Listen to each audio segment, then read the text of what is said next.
నా పేరు జయసింహ అండి. మా చిరానపల్లి రాచల మండలం ప్రకాశం జిల్లా. నేను అగ్రివనేట్ మాస్ అనేది వాడడం జరిగింది.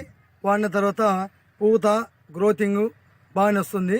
నాకు రామ్ అనే వ్యక్తి పరిచయం అయ్యి ఈ వెస్టేజ్ కంపెనీ ప్రోడక్ట్ బాగా వాడి చూడండి ఒకసారి అని చెప్పాడు. నేను అతని మాట కోసమై ఒకసారి వెస్టేజ్ దగ్గర ప్రోడక్ట్ తీసుకొచ్చి వాడాను. వాడిన తర్వాత ఈ పూత బాగా మాస్ వాడడం వల్ల పూత బాగా వచ్చేసి కాయ మొగ్గ అయిన తర్వాత రాలిపోకుండా బాగా అరికడుతుంది. అలాగనే తోటకూతి బాగా ఉపయోగపడి పెరుగుదల ఈ మొత్తం తోటకు మొత్తం స్ప్రే చేస్తూనే ఉన్నాను. మందు కొట్టినప్పుడల్లా అగ్రి-182 తప్పనిసరిగా అగ్రి-182 స్ప్రేయింగ్ చేసినప్పుడల్లా చేస్తూనే ఉన్నాను. తోటకు మందు వేస్ట్ కాకుండా ఎక్కువ కారిపోకుండా అది చెట్ల మీద ఆకుల మీద స్ప్రెడ్ అయ్యి బాగా కాపాడుతుంది. ప్రొటెక్ట్ చెప్పు. ప్రొటెక్ట్ కూడా